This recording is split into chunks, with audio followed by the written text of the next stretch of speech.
So, okay, picture this. A really long-awaited, super difficult reunion. It's happening way up on a mountainside.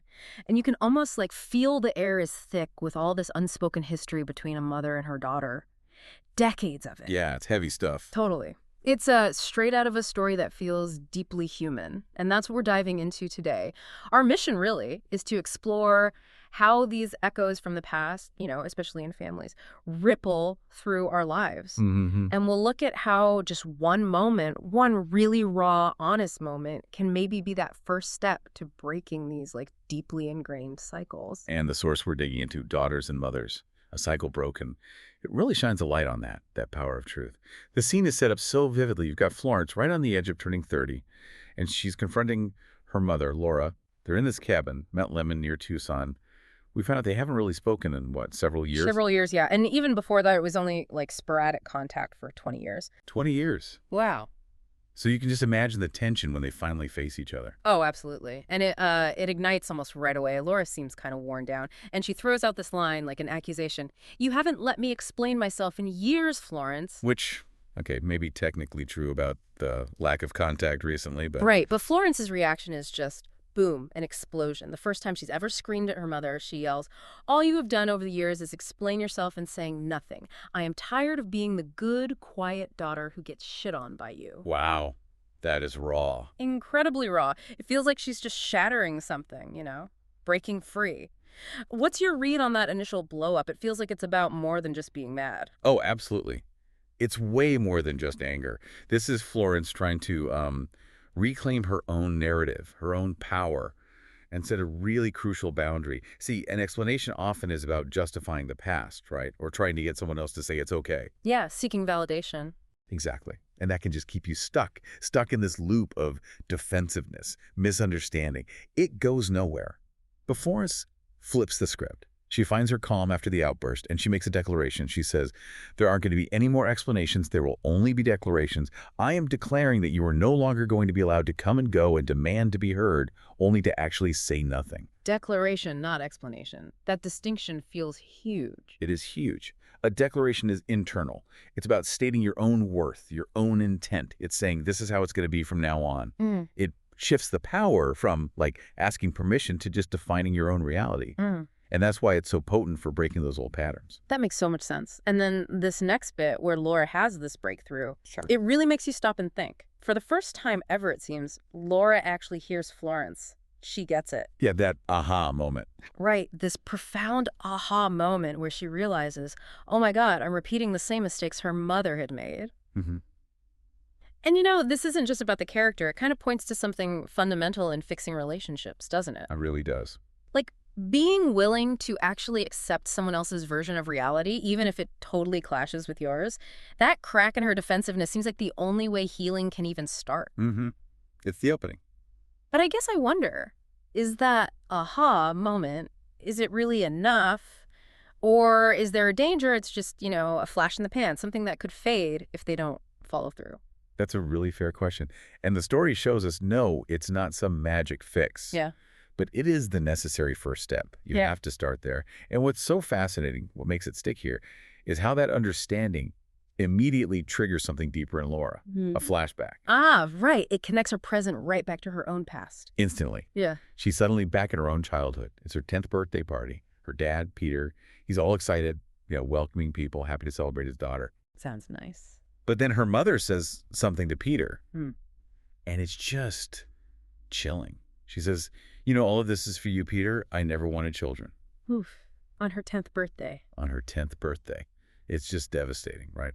And it gives us this insight into the deep wound Laura's been carrying her whole life, which, of course, then shaped how she parented Florence. Oh, I never wanted children. That just sends a chill down your spine, doesn't it? Especially hearing it as a kid on your birthday.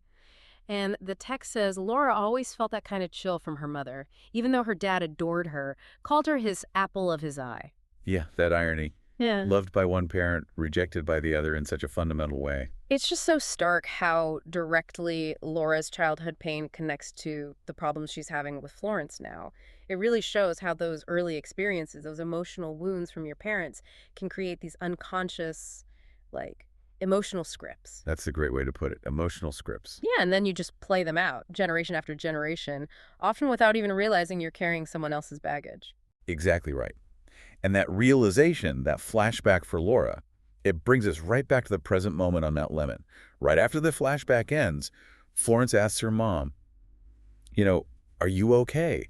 And Laura's response, it just shifts everything. It's so vulnerable. What does she say? She says, no, I'm not okay, Florence. I'm not okay. You are not okay. We are not okay. And maybe we will never be. Whoa. Brutal honesty. Totally. But then she adds, but I'm sorry that I wasn't able to be a better mother to you than mine was to me. There it is. The apology tied to her own experience. And that right there shows the immense power of validation. When someone's pain is truly seen, acknowledged, and sort of absorbed by the other person, Yeah. it creates this psychological safety. Yeah, like a shared understanding. A shared reality, exactly. Yeah. And that's what lets them move from being stuck in conflict for decades to actually having a constructive conversation, even after all that time. And the impact on Florence. It's huge. The text says she dreamt of those words since before she started dyeing her hair black as a teenager. All that time, just wanting that acknowledgement. Yeah, it was the validation she needed. And getting it leads to this big epiphany for Florence, too. She admits she never understood the distance her grandparents kept, Laura's parents. And she hadn't really tried to understand the dynamic between her mom and her grandma. She just saw her mom's behavior, not the roots of it. Right. And now she feels kind of dumb, she says, realizing it was always staring her in the face. This connection, this empathy she suddenly feels, it's critical, isn't it? Absolutely critical, because that's the moment Florence can finally see Laura, not just as the mother who hurt her, but as a person who was also deeply wounded and just repeating a pattern. Seeing the cycle. Seeing the cycle. And that shared understanding, that mutual seeing, it opens the door. So the next morning, the whole scene feels different. We see Florence and Laura coming out of the cabin. They have coffee. And the text says they've found a place to begin. Not fixed, but a beginning. Exactly. It feels earned, feels real, not like a magic wand was waved. And Florence expresses her gratitude, but also her understanding. She says to Laura, thank you for being honest with me about Grandma. That's big. Yeah. And then she adds, directly addressing Laura's childhood hurt. I think she was cruel to say she never wanted you, but I understand how that must have hurt, especially at your birthday party. And you were so young. Wow. So Florence isn't just like accepting the apology. She's showing real empathy for her mom's own childhood pain. That's huge for breaking the cycle, right? It's massive. And Laura responds in kind. She offers another apology, this time for her own actions towards Florence.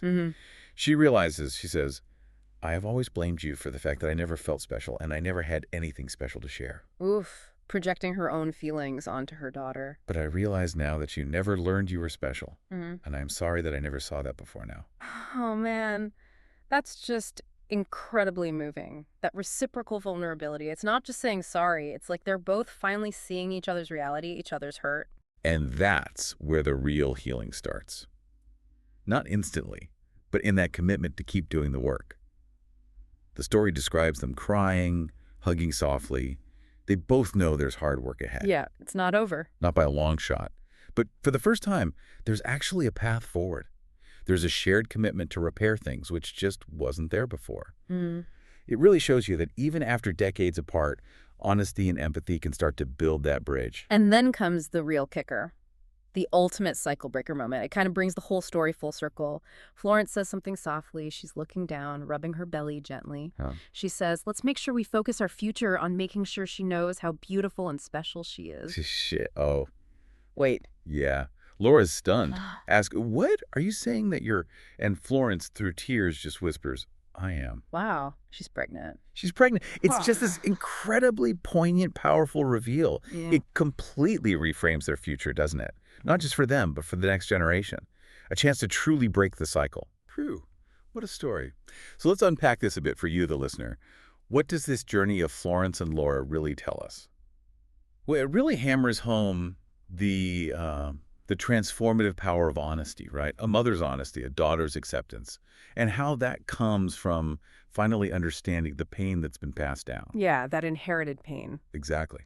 And it draws that stark line between just endlessly explaining yourself, which, let's face it, often gets you nowhere, and powerfully declaring your truth, setting your boundaries. Explanation versus declaration again. Right. Acknowledging those old wounds, as hard as it is, seems to be the key that unlocks the door to real connection. to healing. So, for you listening, how does this story maybe light up some corners in your own life, in your own relationships? Are there subtle ways, or maybe not so subtle ways, that these kinds of generational patterns might be playing out? Mhm. Because this breakthrough moment between Florence and Laura, it really gives you a powerful way to think about how relationships can shift. And it shows the incredible courage it takes, really, for both people involved to look past the surface arguments and get to the root causes of the pain. It definitely takes courage. And it leaves us with a really important question to chew on, doesn't it? We see that breaking a cycle often means facing these really difficult truths like Laura and Florence did. But beyond just understanding it all, what active steps, what concrete actions are really needed? What do you have to do? Yeah, what do you actually have to do to make sure, really ensure, that the next generation genuinely knows their worth, that they aren't carrying the burden of all those unresolved echoes from the past? That's a deep question. What does it take beyond the apology, beyond the understanding, to build something truly new and healthy? Something to definitely think about.